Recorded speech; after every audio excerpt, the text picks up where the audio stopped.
วันนี้ก็ล่มซ้ำตายบาดนี่เด้อพี่น้องเด้อฝนด้วยตะเบาให้ตัวนิยมคิดได้เนี่ยบ้านว่าบ่ล่มมาหอจ้างของล่มเนี่ยเสียใจบาดนี่บ่ได้กินข้าวดิ่งบ่เนี่ยวันนี้ก็ล่มเด้อโอ้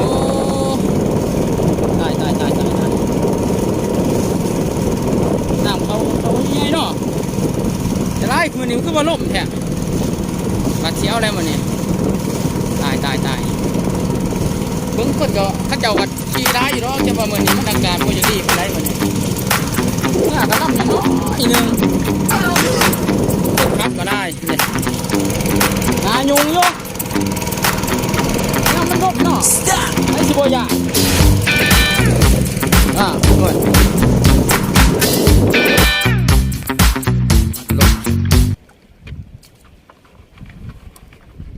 ป้าถือว่าป่ะ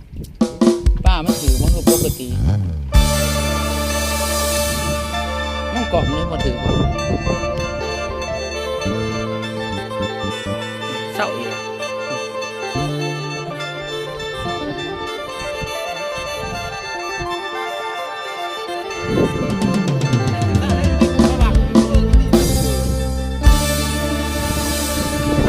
ลาสายลมโยนต้นคนตึงหอยหวานยังตราตึงคิดถึงเจ้าผู้สาวสา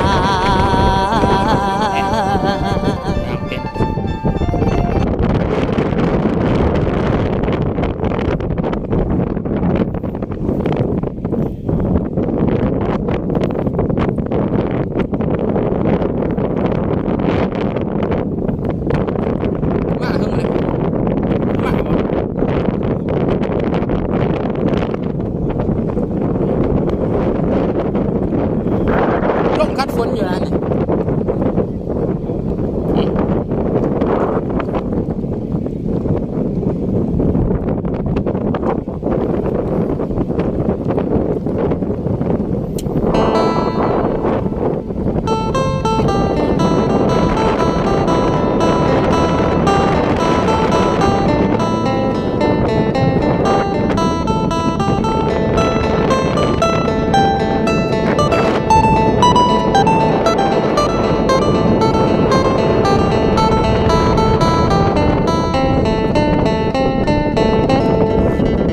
คุ้มตัวหนานี่ตีหัวฟออันนี้นะ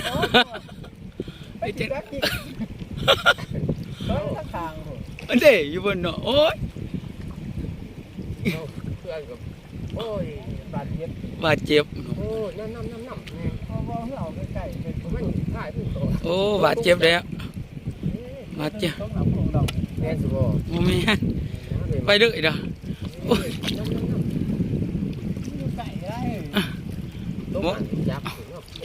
โอ้ตกหรอบินได้อยู่ขานี่เขาไปเที่ยวหนึ่งยังพอได้ยิงอยู่เขาไปอีกจังไปเที่ยวปลาไปก้อนสุ่มน่ะอันนี้เปรี้ยวเล่นถือว่าเจ็บเลยเปรี้ยวเลยหาเนาะฟาระครับก่อนหินใหญ่โอ้ธรรมศาสตร์นี่งามดีฝ่ายไปงวนหิน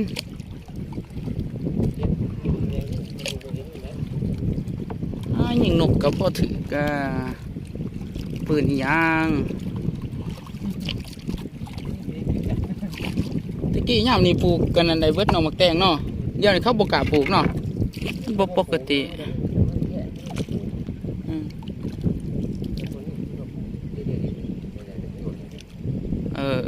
บินไปอีกนะโอ้มันมีอยู่หน้าแถวนี่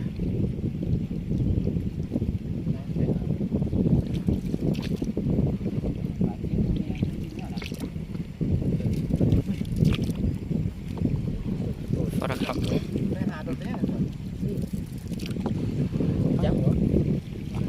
ว่าเงินเอาเนี่ย กันยิงอยู่ปืนก็ได้ปานน่ะสไนเปอร์สไนเปอร์หาเทือยังบ่ถึงได้ดูโอ้เห็นพ่อโตโอ้น้ำมันจะขึ้นแห้งดีเว้ยสำหรับเขาขึ้นบ้านใหม่เนาะพวกนี้รัดหนาไปได้นะเคลื่อนโตบ่พวกเขาปล่อยกับปล่อยพวกยูดุมหันกักหนาไปได้เรามีนุกขันดี2 โตอยู่คนโอ้แก๊กแก๊กคนเดียวโอ้หลายโตอยู่อันเด้อยู่หันก็มีไอ้จอดอยู่หันเอ้า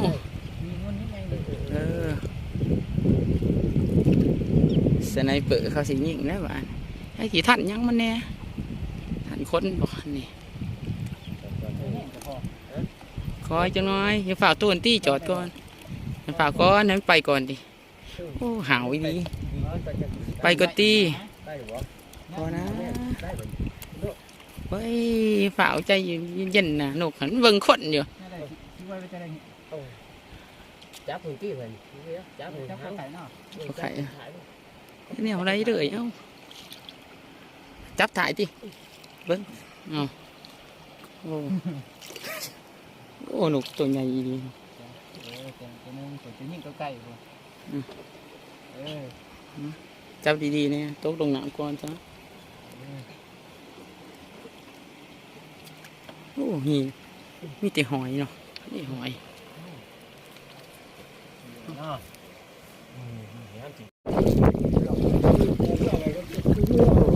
ได้ครับ2 สันบ่3 สัน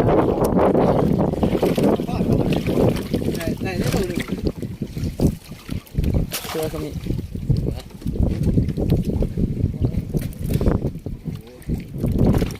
เกมกระเพาะเนาะยังมีเสื้อเนาะกระเพาะเนาะ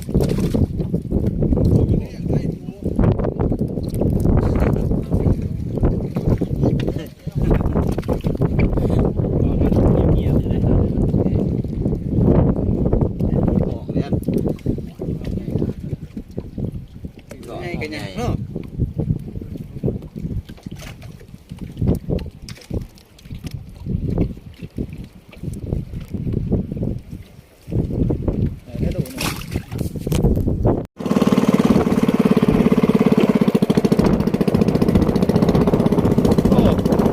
ดีกลมเนี่ยฮะ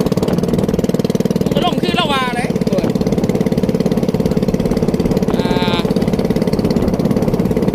พี่น้องเอ้ยล่มจะหนามเท้าเอ้ยแล้วสิสูงกับลมฝนสิตกนะเนาะล่มคัดฝนคัดลมอยู่อย่าว่าล่มมันอยู่ด้วยมันต้อง